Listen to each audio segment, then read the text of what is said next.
Still working out the details there. Anywho, all of you are watching this right now, live on Twitch here, obviously, but some of you might be watching it on YouTube in the future. This is one of the many decks that you can also find up on my website. I added this over the weekend, so under the high potential category for modern decks, I added this Bant Eldrazi deck. Once upon a time, this deck was pretty popular in modern, and I think it's still pretty reasonable again today. So you're basically looking to play Thought-Knot Seers and Reality Smashers and Big Eldrazi ahead of curve with Eldrazi Temple and Noble Hierarch. We get to leverage Ancient Stirrings to find our busted lands as well as hit our Eldrazi's with some consistency. And then we have some quality disruption in the form of Path to Exile and Stubborn Denial.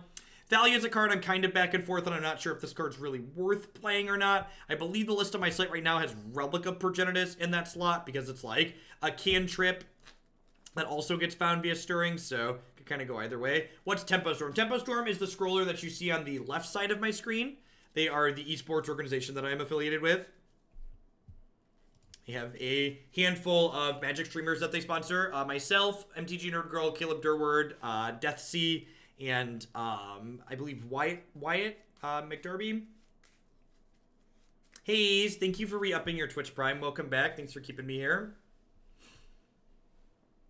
I think it's fine. Not amazing, but fine. Like, Stirrings into Thalia is decent.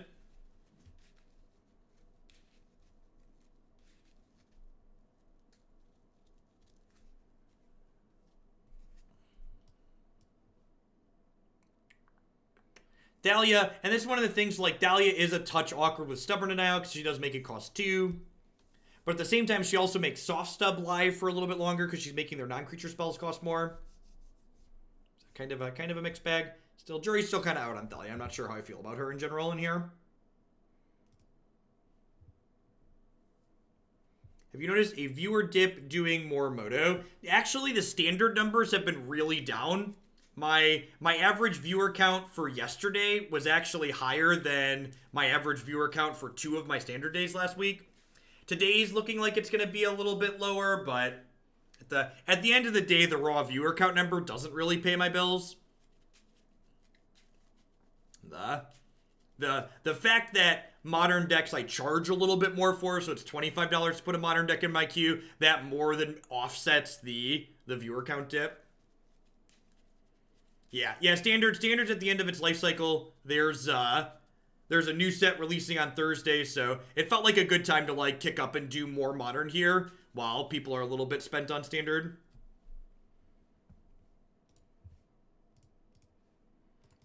The last couple days have gone pretty well, though, clearing out all of the bad modern decks. If viewer count doesn't pay my bill, what does pay them? Folks like you, the people that are typing in chat. When I say thanks for keeping me employed here when someone subscribes to my channel, that's not just me being cheeky, that's me being honest. The money from Twitch Prime and Cast subscriptions is a significant amount of my income, the largest portion compared to anything. It's more than ad deals and random ad rolls and stuff like that, the team affiliations, etc.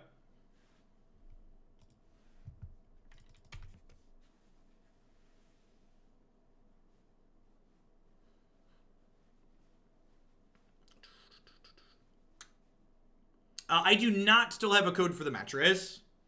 The Lisa is good, though. I definitely recommend checking out getting a foam mattress if you haven't tried one before.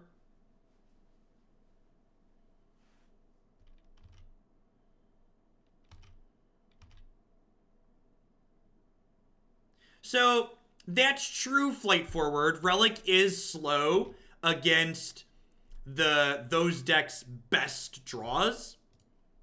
But that's not why you're playing. You're playing it because it hammers their average draws, and it's a card that even when the graveyard hate's not relevant, it still has a text box. So like Tormod's Crypt or Rest in Peace is a better dedicated sideboard hate card, like you said, but it's worse compared to other main deck cards you would want to be playing.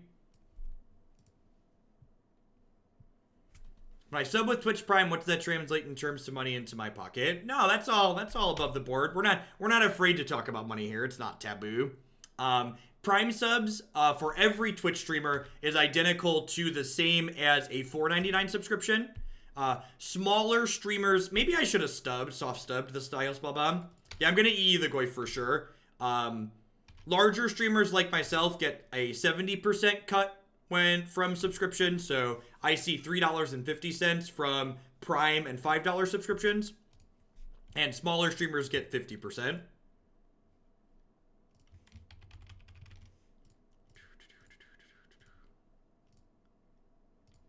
Want to leave this up just in case they like run a Liliana out next turn.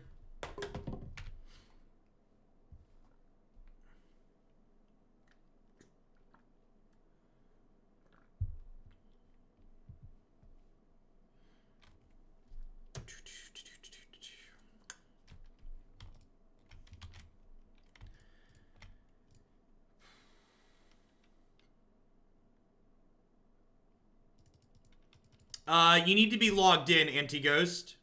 So you need to make sure you're logged into the same account on your desktop as you are subscribed with. So subscriptions work everywhere, but you need to make sure you're logged in the same account.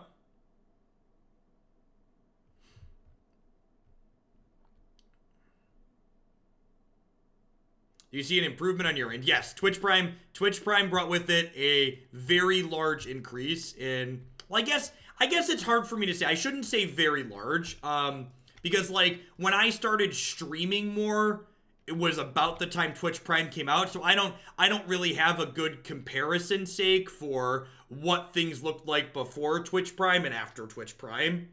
So I don't really know strictly that Twitch Prime improved. I'm sure it did. Like, you know, I have 2,500 to 3,000 subscriber points at any point recently, and like 40% of those are Twitch Prime. And like some small portion of those Twitch Prime subs might be paid subs otherwise, but definitely all of them would not be.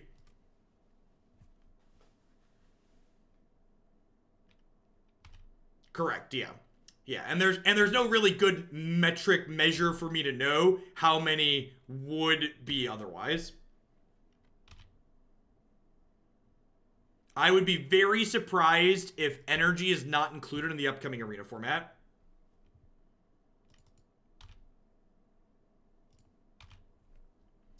You're not wrong, Demir Spy.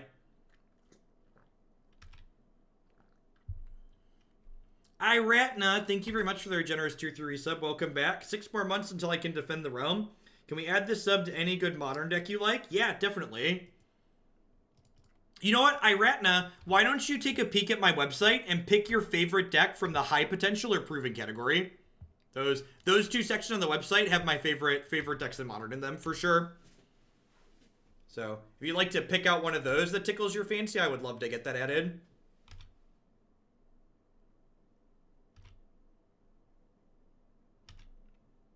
So, as someone who has spent a lot of time lobbying for Stoneforge Mystics and other cards that were previously banned in Modern due to sins they did in Standard to be added back to Modern, I think adding energy cards in Kaladesh to the new non-rotating format might not be as bad as everyone is expecting it to be.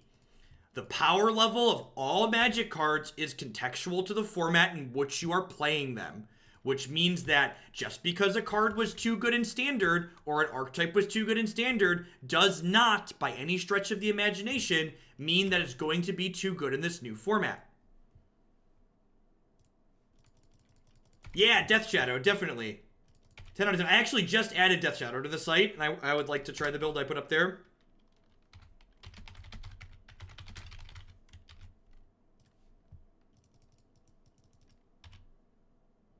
I agree, that was a good card to take with the second Thought-Knot Seer. Yeah, why is their 2-drop bigger than my 4-mana creature?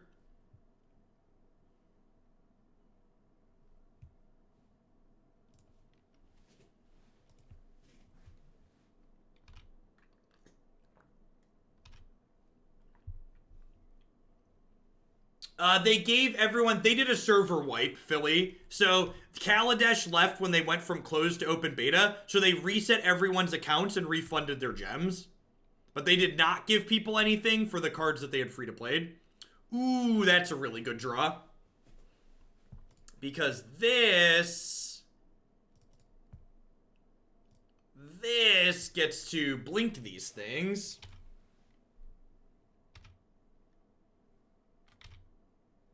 Which lets me, because the Displacer puts the creatures back into play tapped, which is very good for us.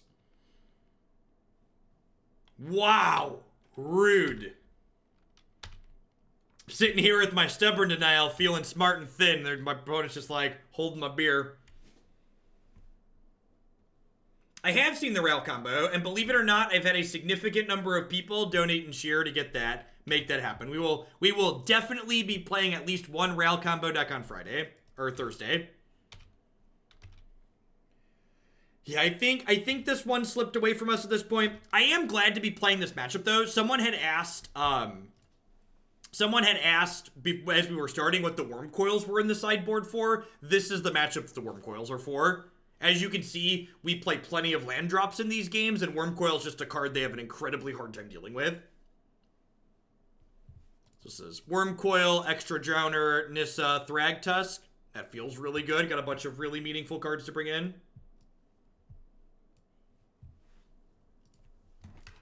Ooh, thanks for the clip, isn't tough.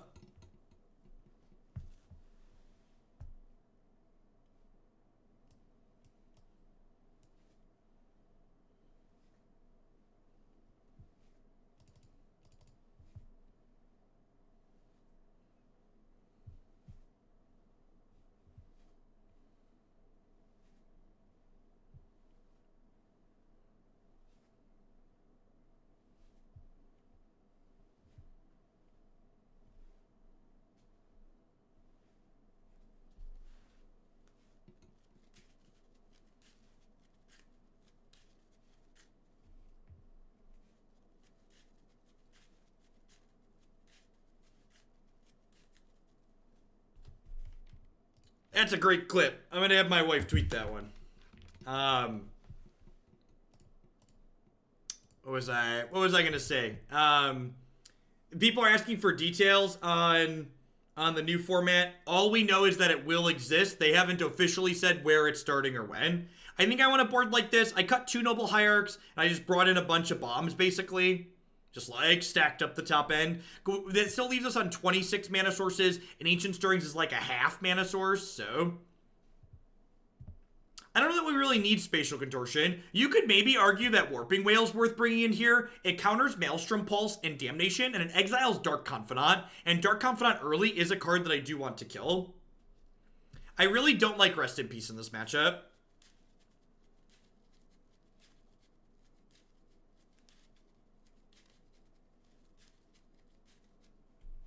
If you were making the new format, what would it look like? I don't know. I just include a bunch of sets. I think they should just pick a bunch of sets that kind of make sense and then work from there. There was an article from someone in R&D that talked about get out of here. There was an article that someone in R&D talked about where Shadows over Innistrad was the first set where the digital and physical teams started working together to design cards in a way that was elegant for digital. So I think if I was to create a new non-rotating format with the goal of it being played on Arena, I would want to start from the set where that happened.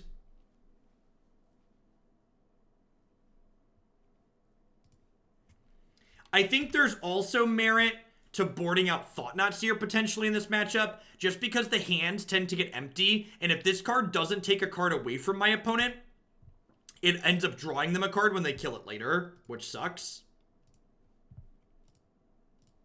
I think I'm just going to proactively use my mana here and play this out. It's possible I should have led on Yavimaya Coast, but I wanted, or led on Hallowed Fountain, but I wanted to be able to soft stub a discard spell on one.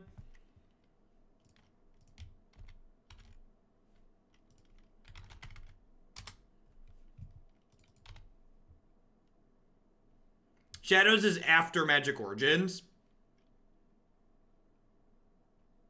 And the other thing that I think is important too is that I think too many people like to act like banning cards in a format is this big bad thing that you can't be doing. And I think that's nonsense, especially in formats like this and other non-rotating formats.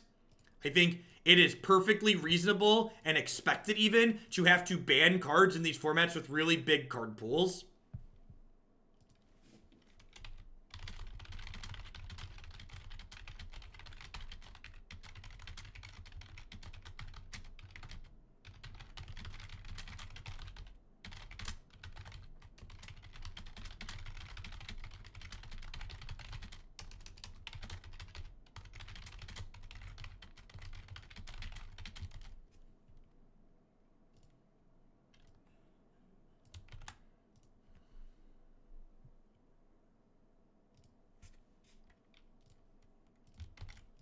Sorry, giving my social media manager something to tweet.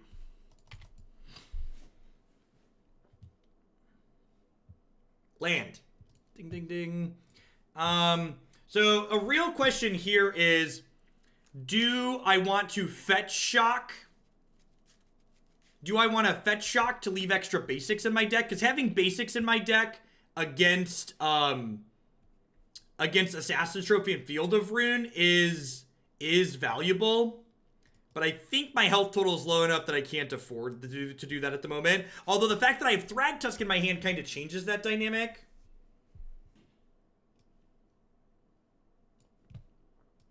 All right, well, we just take the Fatal Push here because the Tarmogoyf is kind of just like stranded thanks to my friend the Engineered Explosives here. Yeah, I agree, Slim Onesie.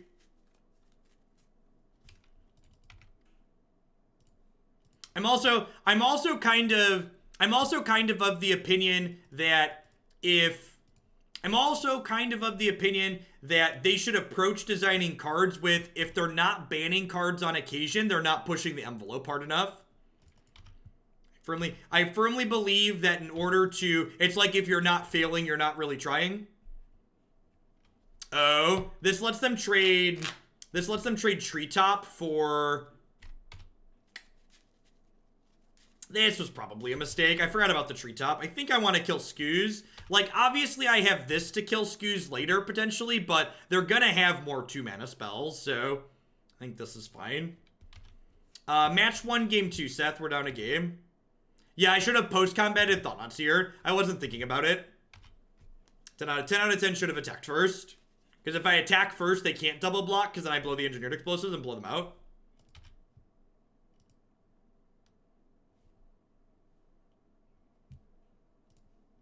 Weird that they played the forest and not, Wow, they took me off white and not colorless. That's interesting. And it paid off. I guess I probably should have fetched Plains here. I just don't have any double white cards in my deck. I guess it wasn't, Fulminator really wasn't on my radar.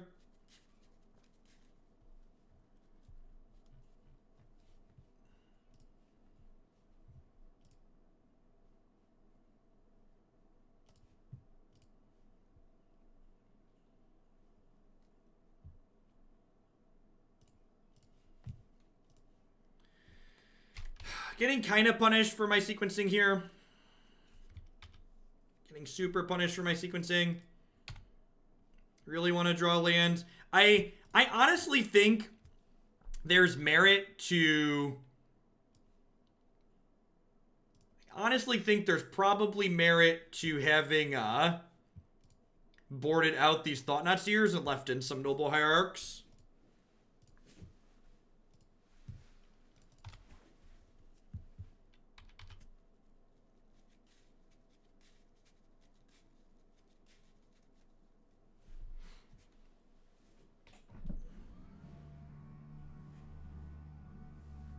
Sit down for a bit.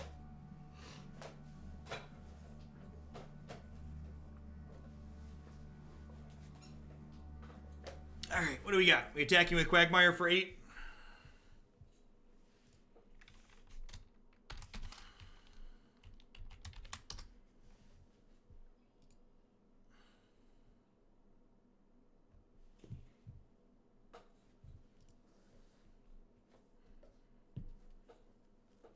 Finding my favorite animations from each set is definitely a joy.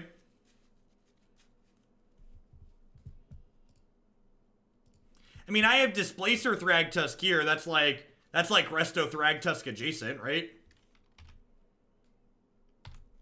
Wow, I am genuinely surprised there that they went after that instead of the engineer explosives.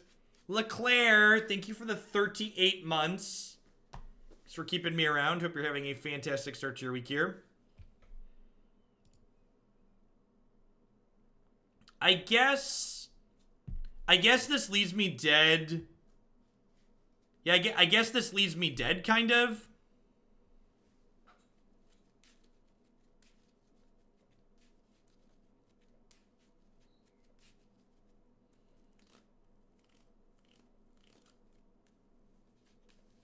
Well, I can Tusk, but like Tusk is kind of just swimming upstream, right? I think I want to Displacer.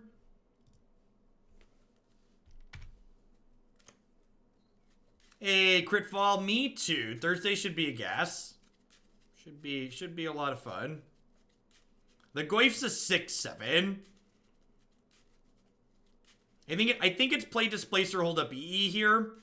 And then, like, I trade with the Treetop Village, blow the explosives, kill the Goif, and then next turn I play the Thragtusk, go back to 7, and then, like, I have some breathing room.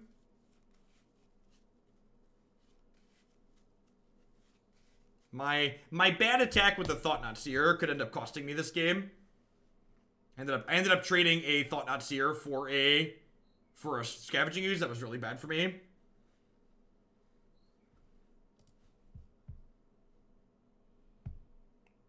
Okay.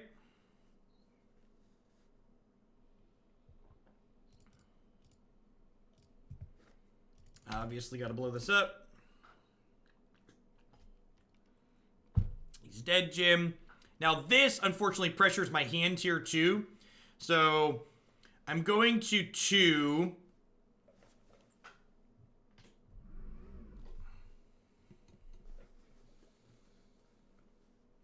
And then Thragtusk jumps me back to 7. Swag Tuskerson might be uniquely qualified to pull me back from the brink this game. Who's Jim? Someone who's dead. Didn't you get the memo? That's the whole point of the memo. He's dead. It's some reference from an old TV show. Don't ask me where.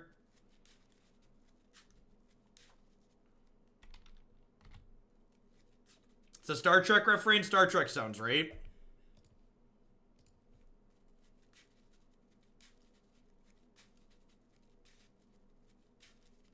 And then when they fire up 2 treetops, I think I'm obligated to trade here. Am I obligated to eat just 1? I feel like I am.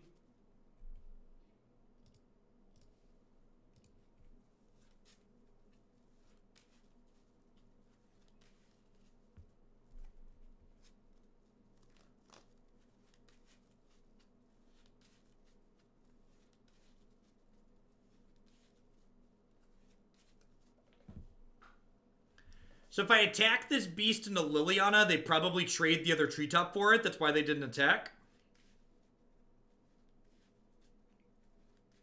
No, they wouldn't do that because then I'm dead on the backswing, right? Because they have 3, 4, 5, 6, 7, and they can activate.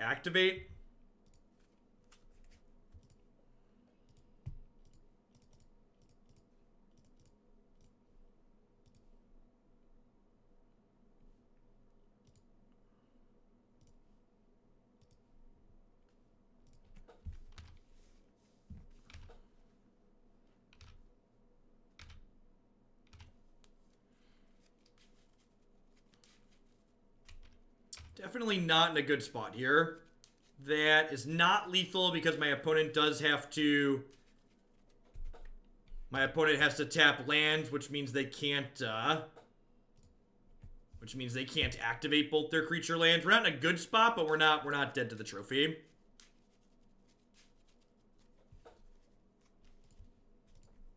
So even if they trophy the beast, they're still 1 land short. The Nissa lands are 5/5s.